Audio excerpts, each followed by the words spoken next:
maaari po tayong engage sa kanila sa paggawa ng mga assignments o projects sa pamamagitan ng paggabay. So mga mommies, take note of these reminders. Kung paano ko po susuhetuhin yung pagiging makulit nila. Ang Diyos lang po talaga ang ating tanging pag-asa. Huwag po tayong gumive up. Ang programang inyong kaagapay sa paghubog ng mga pusong ina. Moms at Heart.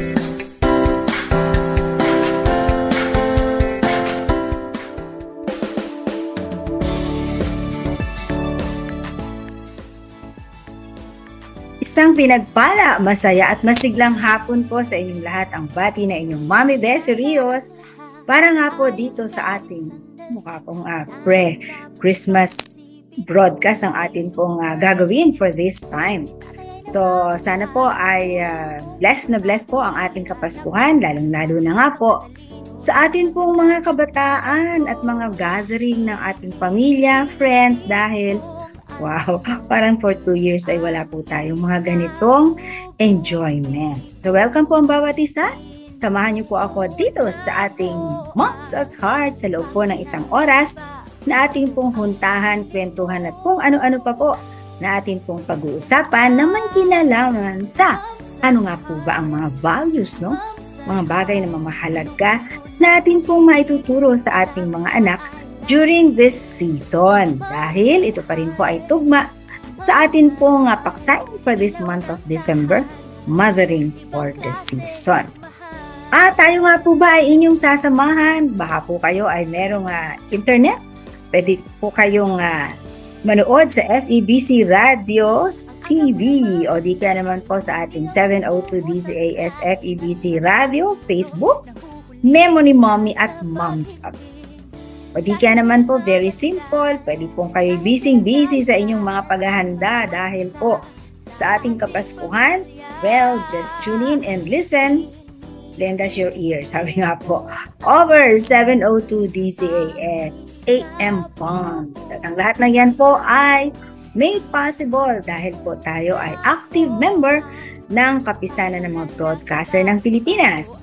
Akin na pong nais i-welcome ang medyo na-miss ko at matagal din po natin na hindi nakasama, si Mami Rom Manuel. Magandang hapon sa iyo, Mami Rom, and Merry Christmas! Magandang hapon sa inyo, Mami Bessie. Merry Christmas din sa inyo at sa lahat ng mga listeners and viewers natin ngayong hapon. Merry Christmas!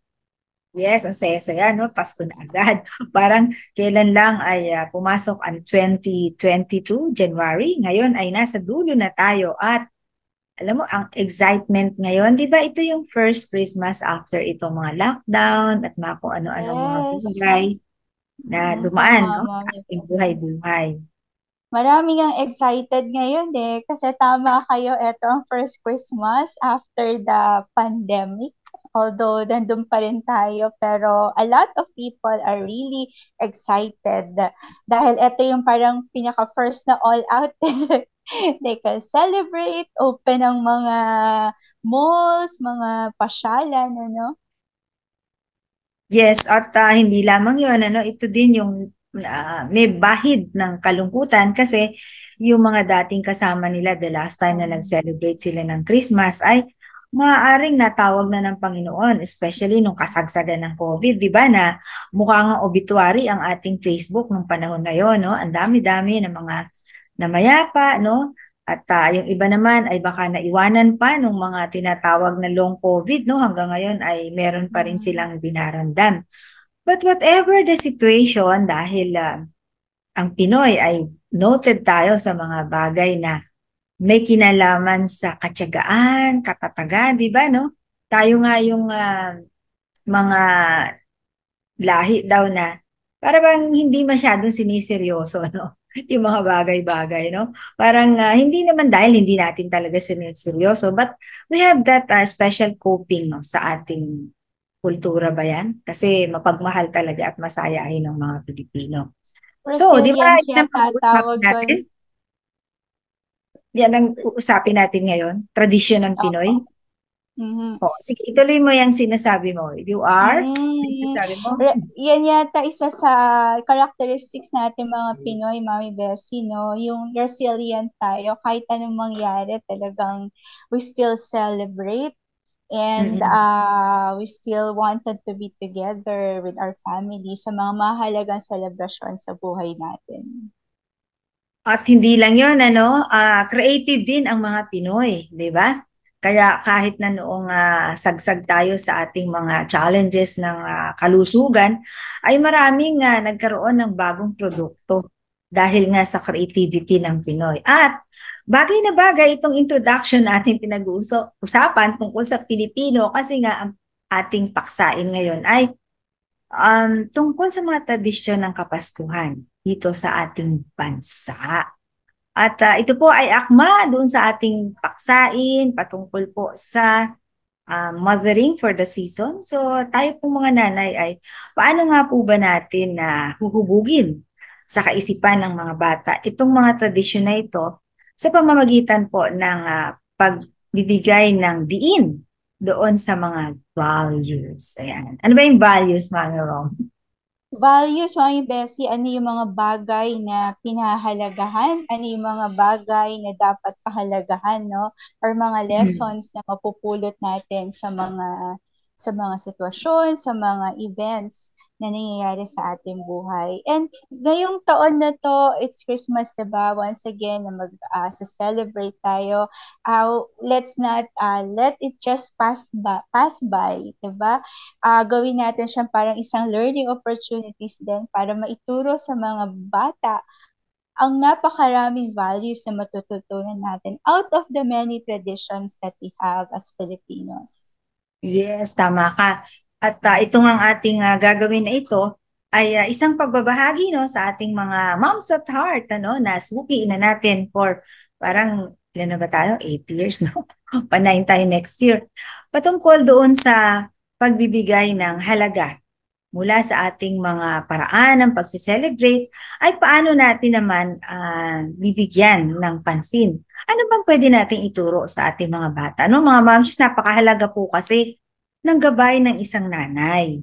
Dahil itong mga batang ito ay kailangan po, lalo ngayon, napakadaming mga bukas na pintuan ng ating mga bata na kung saan-saan sila nakakakuha ng impormasyon. Kung saan-saan sila nakakakuha ng mga bagay na sa kanila ay mag-i-influensya, di ba? Kasi yung kanilang cellphone yan, napakadami nilang mga connection. Napakaraming impormasyon na yes, makukuha. oo, dyan sa tinatawag na gadget na yan. At tunay naman, ang tatalino nila sa mga connection na yan. Di ba?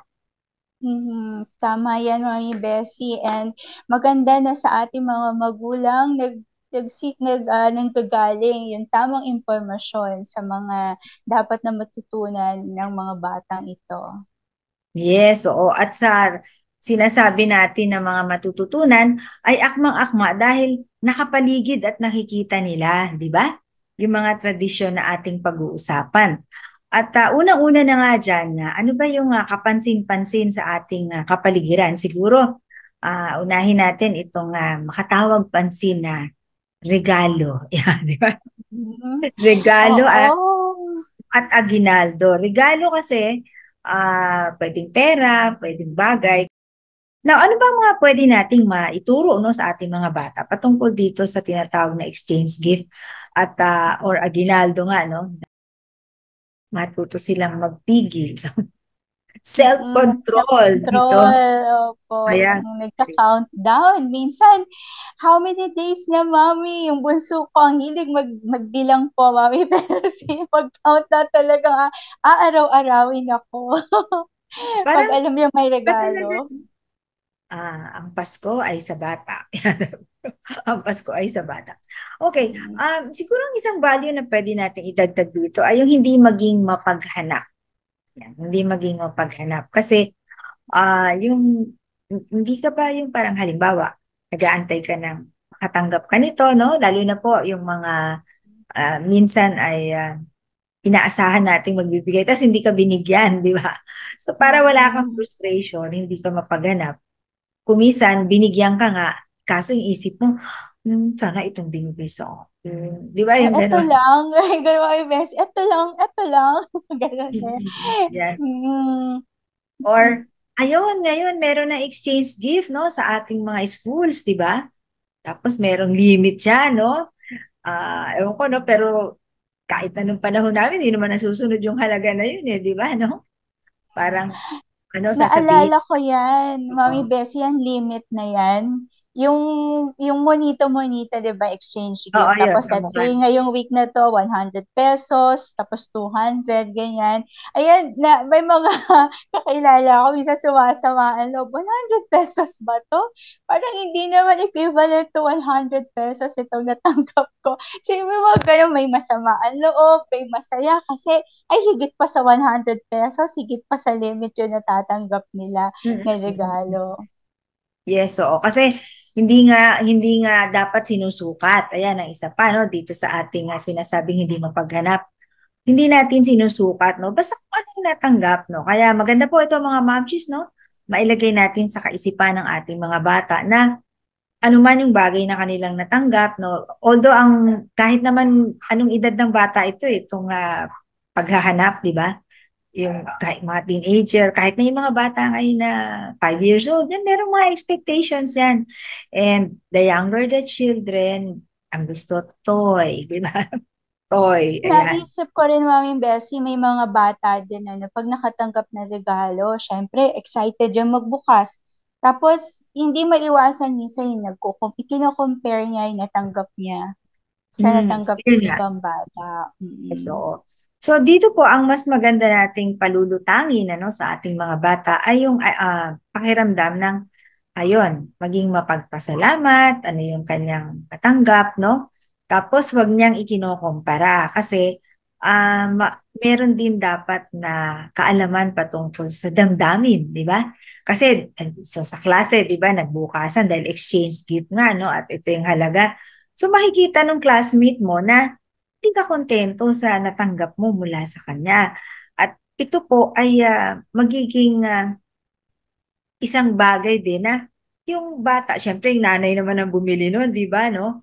Mommy, alam mo yung binigay natin, hindi naman masaya yung classmate ko. Di ba, no? Parang ganun. Pati sa mami, makakarating yung balita na yan, ano? So, Mm-mm. ano po, hindi po ganun kasimple itong pinag-uusapan natin. Exchange gift, aginaldo, na dadaan po ang ating mga bata rito. And so sana tayo ay magkaroon tayo ng paghubog, no, sa kaisipan nila. Gaya nga nito sa ating Moms at Heart, paghubog sa ating mga pusong ina na magiging kontento, tapos pagpapasalamat. At saka mas gustuhin sana, no, na magbigay kaysa tumanggap. Yan. Mhm. It is better to give To than to give receive. and to Wow, talaga. receive. No, no, no, no, sabi na. It is better to receive than to give. No? Parang ganun. But Mm-mm, then, mm-mm. if you wanted to add value, no, parang yes, sa atin, ay kailangan pumosisyon tayo dun sa we give rather than receive. Okay? Receive. So, number 2, dun sa ating value na tutuunan natin mula dun sa regalo, exchange gift na yan, aginaldo, ay ang ating Noche Buena. Yun, mula dun sa mga, di ba, masarap Ayan. Opo. pagkain. Masarap pag-usapan yan, Mami Bessie, tungkol sa pagkain, ano? Oo, yes, oo. Mm-mm. Diba ang lagi nating iniisip dyan, di ba? Queso At de bola. bilang mga Pilipino, talagang bongga-bongga mga handaan natin, di ba? Meron tayong mga lechon, di ba, no? Ah, Queso de bola, Mami Bessie. Naku, nakakita ko ng queso de bola. Yung, ano yan, iba-iba pa yan, ano? Pag ito yung tatak, ito lang yung presyo niya. Meron na rin Mm. mga look-alike, no? Kasi yung tunay po na queso de bola, ay yung kakaiba, yung matigas siya, tapos iba yung amoy niya, di ba? Mm. Tapos yung pinaka parang nakahula niya, wax talaga, di ba? Na basta iba yung kanyang processing, kaya mahal, di ba? Parang gasuntok lamang kalaki ay mahigit pang 500 ang isa, no? So, ano ba ang nakapaloob naman dito na dapat ay mabigyang pansin sa Noche Buena? Mm. Pag sinabi natin Noche Buena, samahan, di ba? Nagkakainan tayo, we eat together as a family. So, nandoon, makikita nating lesson from mula sa being together as a family is yung strong bonding kasama yung mga mahal natin sa buhay.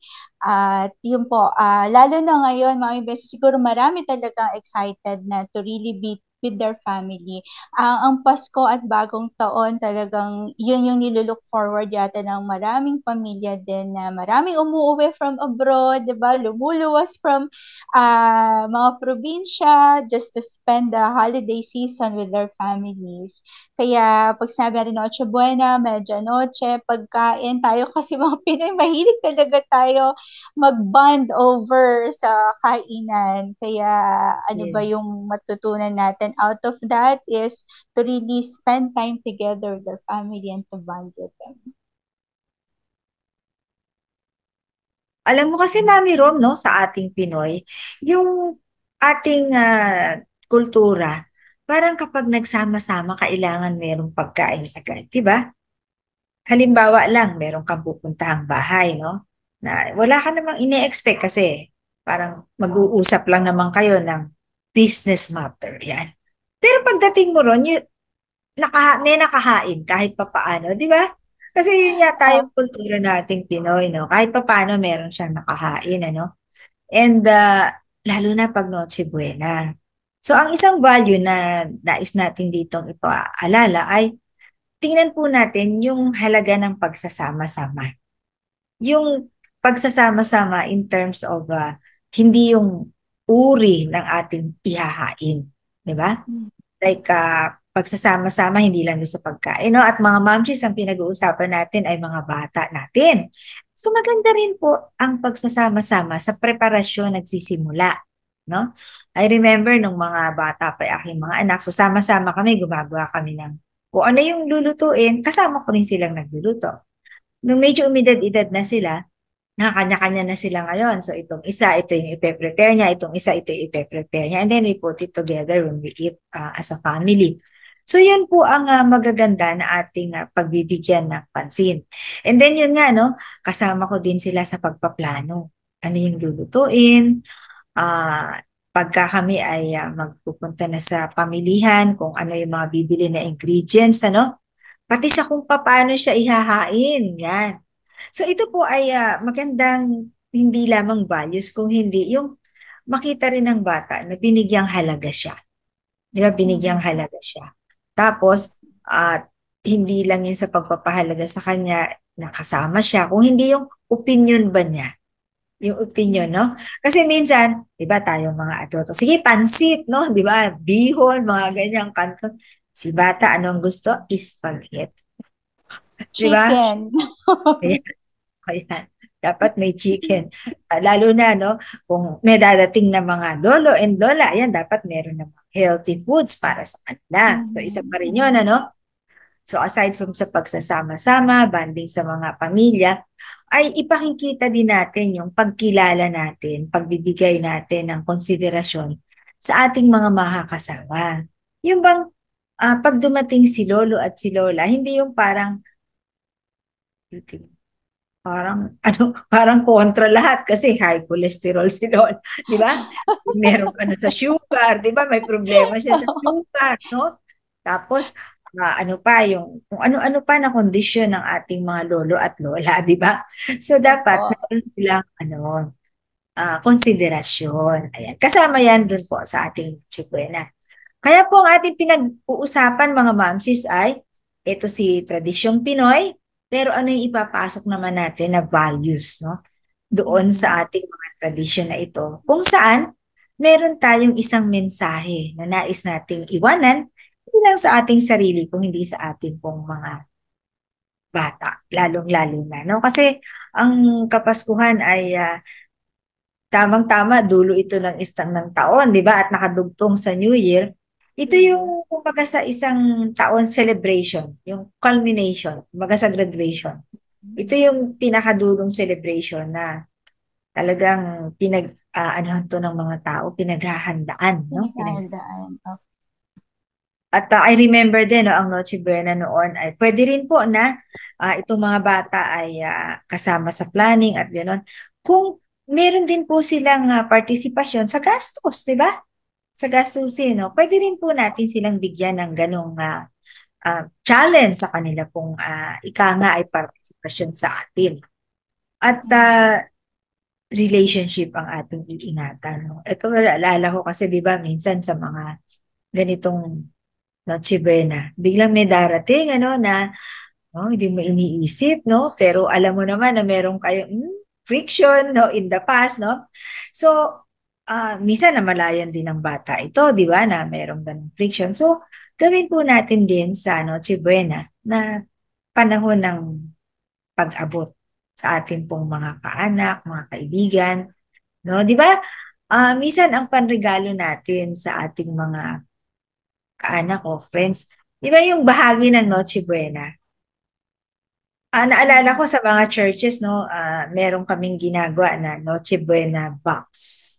So, anong laman ni Noche Buena box, di ba?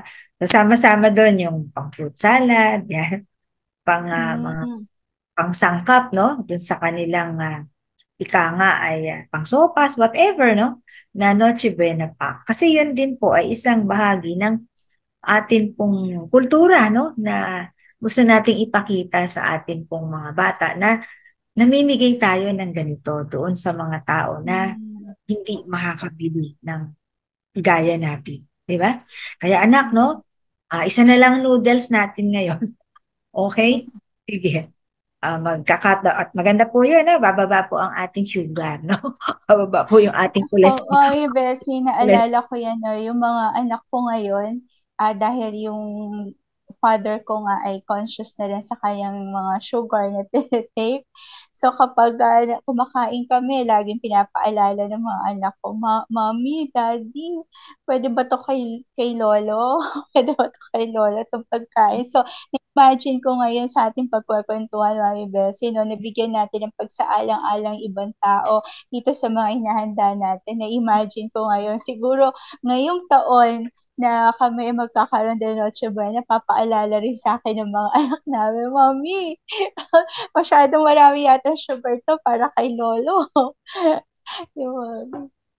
Yes, so hindi lang pagbabanding, kung hindi pagpapahayag ng ating konsiderasyon at ito mga bata, kasama rin po sa banding. Okay, naku, ang bilis na ating oras.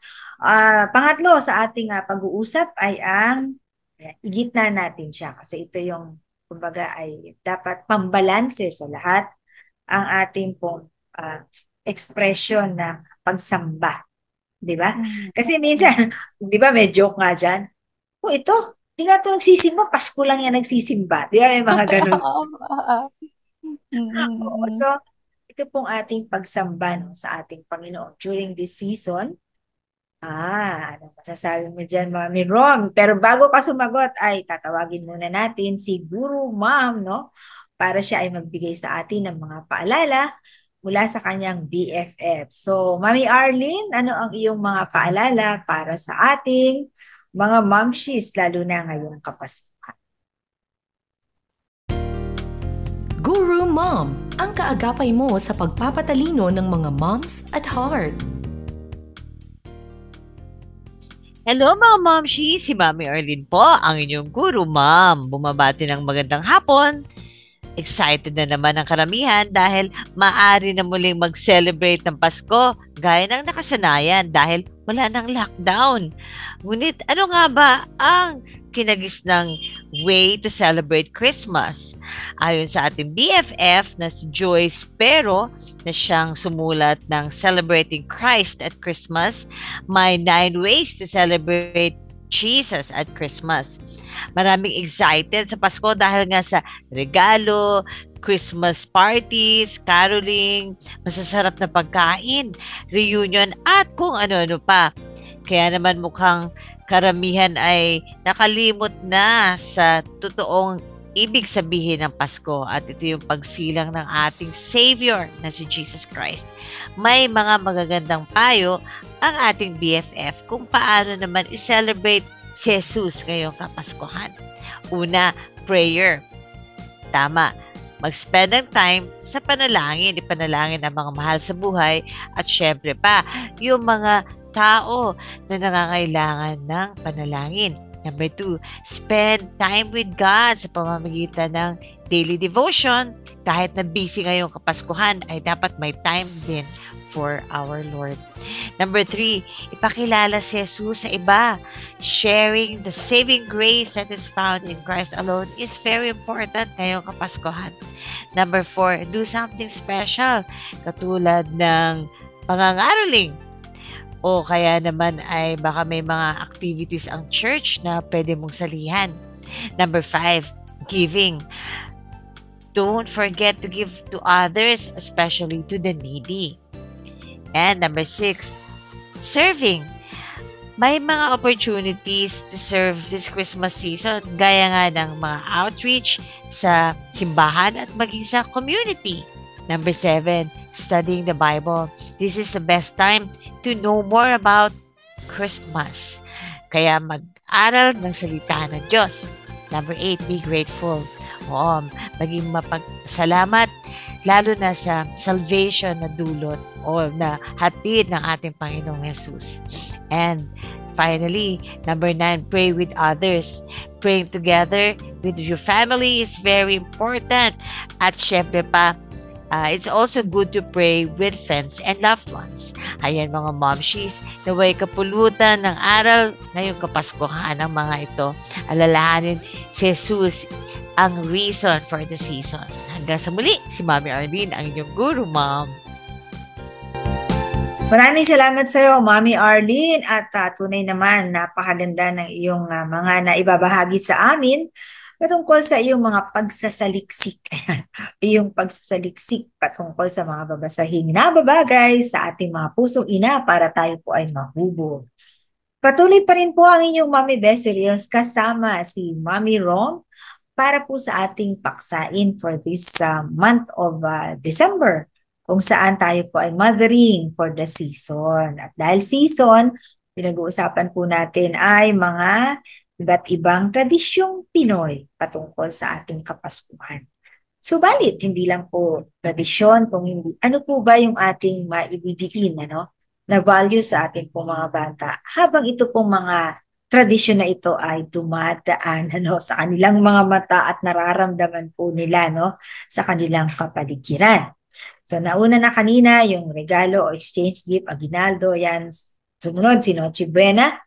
Kanina, bago tayo nagkaroon ng pagpapahayag ni Mami Arlene ay patungkol sa pagsamba. At nakagitna po yun dahil yun po ang magandang maging pambalansi po natin sa ating po mga tradisyon. So Mami Rom, ano ba nakapaloob na mga ituturo patungkol dito sa pagsamba na ito? Oo, Mami Bessie, napakahalaga na kasi tuwing Pasko, meron yung mga, 9 days, 9 days before Christmas na may mga pagsimba sa ibang mga paniniwala. While yung ibang paniniwala naman, meron silang mga special services bago ang 24. Ang tawag dito, yung Medianoche, ayan, yung iba may ganyan naman. Napakahalaga na may isama din natin mga pagkakataon para maipakita rin sa kanila ang tunay na diwa ng Pasko. Sino ba ang tawag dito? The real reason. Celebrant, ayan. Totoong celebrant sa Christmas. Kailangan nilang malaman yun dahil siya ang naging dahilan, di ba? Kaya tayo merong celebration na katulad ng Pasko, at yan ay walang iba kundi si Jesus. Yung birth niya dito sa mundo, 'di ba, nag-give way for us to have this very festive celebration. Kaya nararapat na maipakita natin sa mga bata, sa pagdalo sa mga simba, mapasalamatan din ang Diyos sa magandang okasyon natin. Yes, oo, at naalala ko yung isang awitin, The reason for the season. Diba? The reason for the season. Magka-rhyming words sila. So isa pa dyan sa ating pagsamba ay yung pagsasapuso ng ating mga kabataan, mga momshies, pero syempre sa ating magsisimula itong mga nanay, no? Kung nakalaman ba sa ating mga puso, na at itong selebrasyon na ito ay bilang pagpapaalala sa atin at pagpapasalamat natin sa ating Panginoon, na pag ating inalala, mula sa pagsilang niya, diretso alam niya kung saan siya patungo, di ba? Na mamamatay siya sa krus. Di ba yung ganon? So ito ay isa pong maganda na ibabahagi natin sa ating mga bata na hindi siya nanatili doon sa, di ba meron tayong, mamaya pag-uusapan natin, ito yung kasunod natin, yung mga Christmas decoration, di ba? At ang tradisyon natin dito, Belen, di ba? No? Belen, di ba? Natin si yung family, no?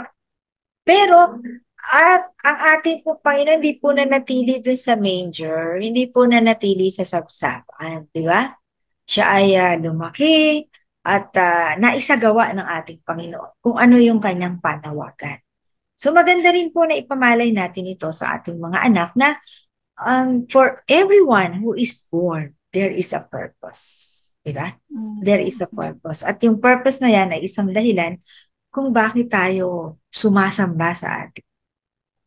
Kasi yung purpose kung paano naisagawa niya, no? Na napaka masakit, very, hindi lang pain in terms of physical, kung hindi, pati mga tao, mga disciples niya ay parang naiwanan siya during that time. And dahil alam natin na ito ay nagawa ng ating Panginoon. So, itatawid natin sa mga nauna nating kapag-usapan, sino ka na hindi mo pa ibibigay itong mga bagay na ito for Him. Diba? For Him. So maganda na pag-usapan siguro sa pagsamba. Anak, ano naman ang pwede nating irigalo kay Jesus? Yan. Napakagandang tanong yan, no, Mami Bessie, at challenge sa mga maliliit na bata, sa mga anak natin, na i-describe natin yung great love ng Panginoon sa atin, at siya naman, ano yung maaari mo maibigay sa Diyos, lalo na ngayong Pasko. Yes, at yung ibibigay natin sa ating Panginoon, dahil ang kanya ibinigay sa atin ay something priceless, no? Walang perang katapat dito. Ang ibibigay din natin ay isang bagay na priceless, no? So maganda rin po mga mamshis na ang ating mga bata ay maturuan natin, no? Na bahagi po ng pagbibigay as gift dito sa ating celebrant. At ngayon naman nakatuon tayo sa pagsamba. So pag sinasamba mo ang isang tao na hindi nga tao ito, no? Isang Panginoon, Siyempre, you give the best, no? So, anak, ano ba ibibigay natin? So, priceless. Una, yung ugali natin, di ba? Pangalawa, yung something na ginagawa natin sa kapwa natin, paiintindi natin ngayon sa bata na ito ay ayon sa sabi ng Panginoon, whatever you do to the least of my brethren, di ba? Sa akin mo ito ginawa. Kaya nga anak, di ba? Hindi tayo ngayon maraming handa kasi magbibigay tayo dun sa mission natin. Dun, di ba? Yung mga taga-bundok, bibigyan natin sila. At saka yung mga iba nating kamag-anak na hindi natin naabot, di ba? Noong mga nagdaang Pasko. Ngayon, lalaanan natin sila kasi pupunta sila dito. O, di ba? Yung mga ganong bagay. So that our children will also be open. Ang pagsamba pala ay hindi lang puro pagpapanalangin, di ba? Pag-awit, no, ng mga itong susunod natin, mamaya ay huli natin sasabihin. Alright, so susunod naman natin ngayon ay tungkol sa Christmas decorations. Kasi ang Christmas talaga ay punong-puno ng dekorasyon. Basta yata tumungtong ang Bear Month, unti-unti na yan, no? Nadadagdagan bawat araw yung mga decoration sa sa mall at kung saan-saan pa man pumunta, lalo na ngayon na yung mga lugar na kilala dati na marami kang mga ilaw-ilaw na nakikita ngayon ay bumabalik na. At napaka-exciting yung bagay na yan. So, ayun, ano ba yung mapupulot natin na values out of this tradition na meron tayong naglalagay tayo na napakaraming Christmas decorations? Ang nakikita ko dyan, Bessie, ay yung pagpapahalaga or yung lesson about yung being simple, yung simplicity, na hindi ang Christmas will always be Christmas kahit na gaano kadami or kakaunti, gaano kabongga, or gaano kasimple yung mga dekorasyon sa paligid mo. Tama ka dyan. At meron tayong malalim na salita dyan, simple in Tagalog, Filipino, payak, no? Parang Kaya, payak, no? At saka hindi lamang po simple, yung sabi nga ay clutters, no? Declutter. Kasi minsan dahil nga itong kapag, at saka ang mahal po, ang mahal ng mga Christmas decoration, yung isang palawit na ganyan, ang mahal-mahal nito. Tapos, yung pang mga iba, no? Lalo na may mga uso ngayon ng mga Christmas decors, yung electronics, di ba? Yung gumagalaw-galaw, ganyan, di battery, okay, ipina-plug, no? So, maganda rin po, ito ay maging daan din upang ang ating mga bata ay maturuan natin, no? Na hindi bongga. Anak, kung gusto mo lang maraming Christmas decor, doon tayo sa mall. Tumingin ka na lang doon, no? Ang dami doon, pwede mga pa-picture. At itong setting na ito, no, naalala ko lang na Ramiro, pag nakondisyon yung ating kaisipan dito sa mga pinag-uusapan nating tradisyon ng Pasko, lalo nga ito sa Christmas decoration, ay kung mawala ito dahil hindi mo na siya can afford, di ba? No? At, totoo yan. oo. So, paano na ngayon, di ba? Will you feel, how would you feel, di ba? How would you feel? And, yun nga, no, naalala ko. Kasi dito sa bahay na, yan, kitang-kita, yan. Ito yung aming office. Parang, kasi dadalawa lang kami dito. So, parang sabi ko, decoration pa tayo na kung ano-ano. Maglalagay ka pa ng kung ano-ano. And as a family now, naging tradisyon namin ay we just go out, we eat out, we dine out, no? And that's it, no? Kasi nga, kanya-kanya na sila ng mga pamilya. And ayan po, bilang mga elderly daw, senior, no? A time will come, ay parang option na lang, no? Na to be together with our children. Kasi they have their own plans also, di ba? So, hindi po tayo dapat malulungkot na hindi ako kasama, nag-trip sila. Di ba yung ganyan? Nag-trip sila na hindi ka kasama. Because they have to build also their own family. They have to have their own way of celebrating as a family na hindi po laging kasama tayo as senior. And so what to do? Di ba as senior, magsa-celebrate din kayo, di po ba? Kaya nga, they have to do us part, but with our children, till they get married. Di ba? Till they get married, di ba? So like in our case, yun, mga decors, na ako naglagay na. Ano pa another thing na pwede nating ilagay dito sa ating Christmas decor? Sige mga Bessie, no? Pinag-uusapan natin yung mga Christmas decors. Okay. Yung mga Christmas decors natin, isa yan sa mga bagay na nagbibigay ng, alam mo, naging attraction sa mga bata.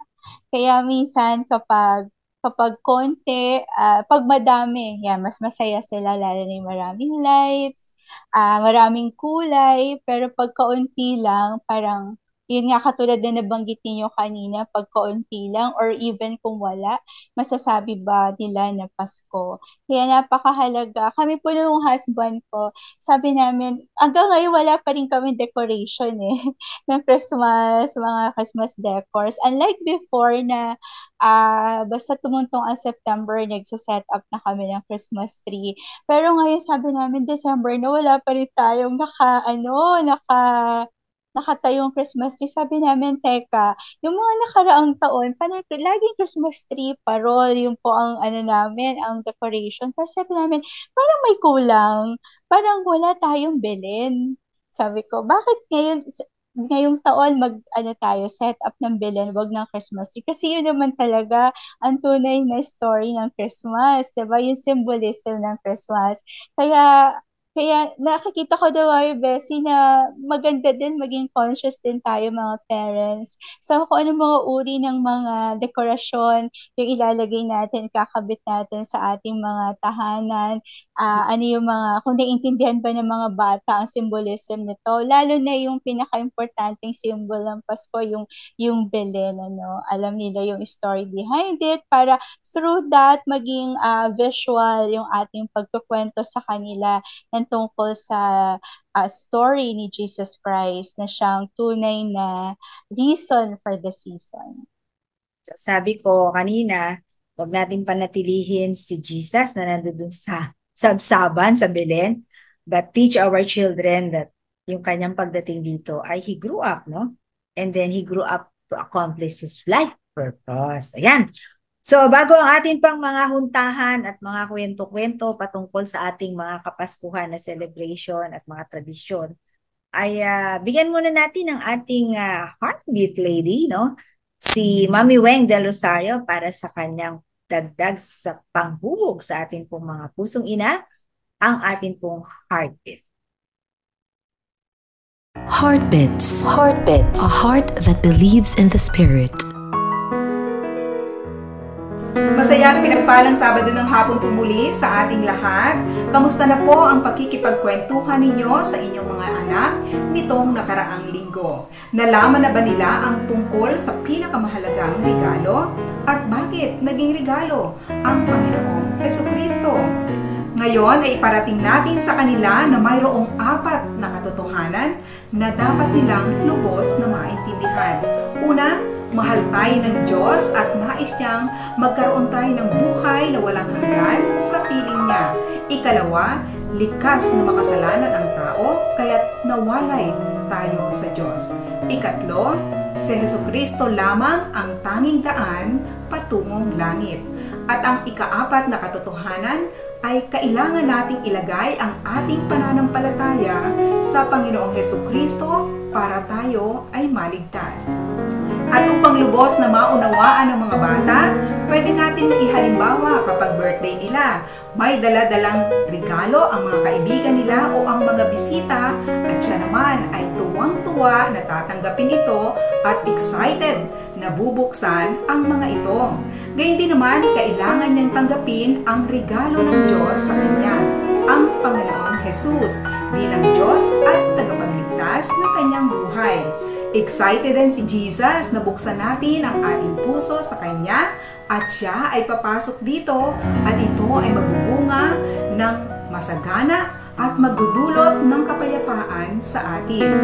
Malaking accomplishment po sa atin ang magkaroon sila ng malinaw at lumalalim ang pagkaunawa nila tungkol sa diwa ng Pasko.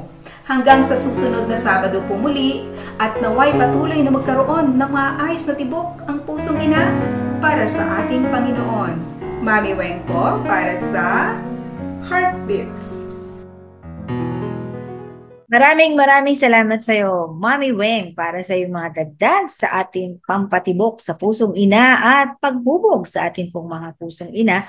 Natunay naman po na sa bawat bahagi po, moment by moment, sa pamamagitan ng ating abiding sa ating Panginoon, ay dapat po nahuhubog ang ating puso. Last lap na po ng ating pagsasama-sama for Moms at Heart, ang tandem ng inyong Mami Bessie Rios at si Mami Rom patungkol po sa mga iba't ibang selebrasyon, no, tradisyon sa ating pong Kapaskuhan sa pamilyang Pinoy. Ayan, pamilyang Pinoy. At yun nga po, nandito na po tayo sa panghuli, no? Ang kanina ay huli natin na pag-usapan ay Christmas decoration. So now, ang last natin ay caroling, no? Di ba masaya yan? Nung bata ka ba ay nagka-caroling ka? Hindi, Mami Bessie. Hindi kami nagka-caroling. Mahihain kami magkakapatid. Kaya, Dito lang nagka-caroling sa loob ng bahay nyo. Sa mga kamag-anak, kapag may mga bumibisita, kasi nagiging condition nila, o sige, kanta muna kayo ng Christmas songs. Tapos after singing, ayan, magbibigay na sila ng mga aguinaldo. Parang pang ano nila yan, pang muna sa inyo. Okay, so ano ba yung mga pwede nating bigyan ng diin naman dito sa caroling na ito, no? Di ba? Ako, naalala ko ngayon, mga bata, minsan may doorbell kasi dito sa aming bahay, no? Minsan, ang ingay-ingay ng kanilang pagdo-doorbell, di ba, no? So, siguro ang una nating bigyan pansin dito, yung paggalang ng mga nagkakaroling ay dapat kung tayo po ay may mga anak na gustong mag-caroling, ay bigyan po natin sila ng gabay, no? Na anak, kakaroling kayo ha, dapat matutong gumalang. O, di ba, no? Yan. Ano pa? Matuto silang bumati, Mami Bessie, no? Kapag magandang gabi po, mga araling po, yung hihingi pa minsan ng permiso sa sa may-ari ng bahay. Sa paggalang, pagbati, 'di ba, ng magandang gabi, mga ganyan, at pagsasabi ng pasasalamat din Yes. after na sila ay mabigyan ng kaunti man or madami mang aginaldo. So, ayan o, dami nating mga values. Okay, sa caroling, siguro yung pagkakaisa din, di ba? Na hindi dahil sa pera ay nagkakagalit kayo. Maganda yun, no? Parang naalala ko, no? Sana makalakihan nila itong values na ito. Kasi po yung caroling na ito, para din itong pagninegosyo, no? Na nagkakaroon ng kaideya, ng ideya ang ating mga bata. Paano mo mag-manage, di ba? Paano magbigay ng effort, di ba? Yun. Well, naku, yan lang po ang ating pag-uusapan patungkol sa mga 5, no, na mga tradisyon sa ating buhay, Pilipino, Pinoy na pamilya. Pero marami pa po yan. Ito lamang po. Kasi isang oras lamang tayo. At bago sa ating pagtatapos at mamaya sa aking pagbalik sa'yo, bagay na bagay po. Sana ngayong Kapaskuhan ay ipanalangin po natin, no? Ang mga bagay-bagay po na sana ay gumawa ang ating Panginoon na magbago po ang ating isip, magbago ang ating puso upang tunay nating makita ano ba ang Kapaskuhan. Ano ba talaga ang diwa ng ating Kapaskuhan. At para yan, all the way from Cavite ay nais kong tawagin si Ma'am Shi po, Elizabeth Erese, para sa kanyang pagtatapos sa atin sa panalangin.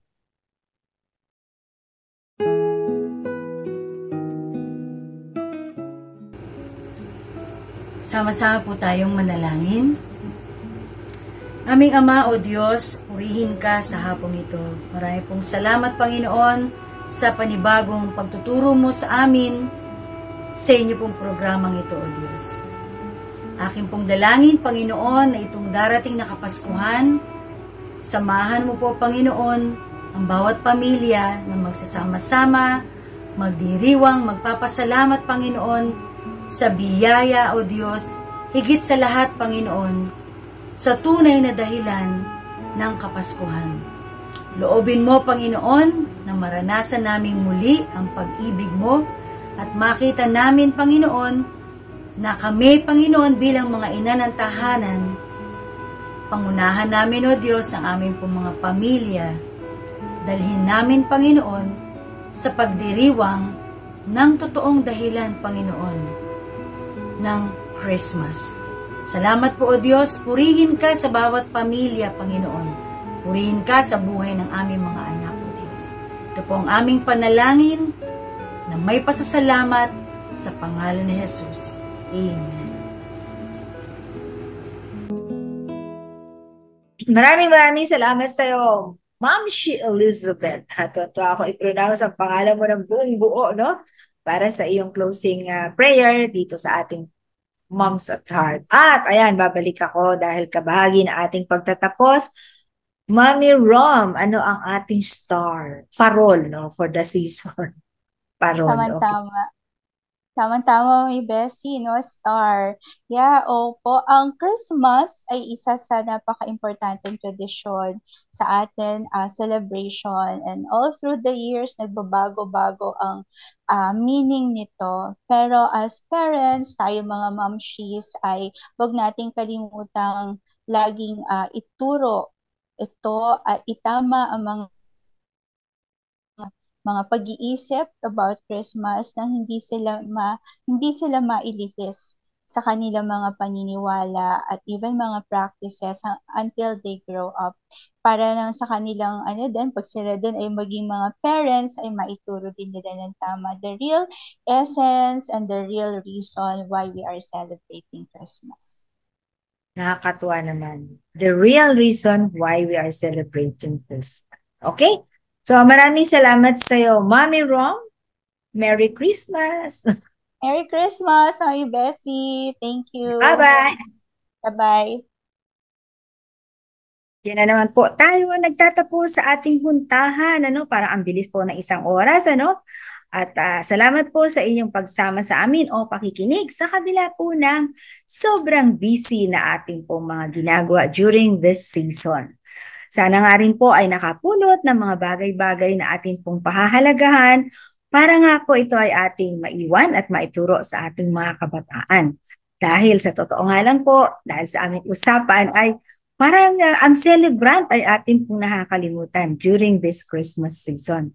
And a lot of our preparations, our expectations ay para po sa ating mga sarili na mga kung ano-ano po na mga nasa isip. But sana nga po ay meron tayong mga napulot dito sa ating programang humuhubog sa ating mga pusong ina, Moms at Heart. You have viewed or heard it over 702 DCAS AM 1 o di ka naman po ay nanood kayo sa FEBC Radio TV sa ating po mga Facebook na 702 DCAS FEBC Radio or Moms at Heart or Memo ni Mommy.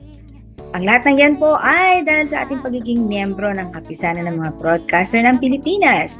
Muli po ang inyong Mami Beserios, of course, nag-iwan ng isang masaya at mapagpalang bati po sa atin sa Kapaskuhang ito.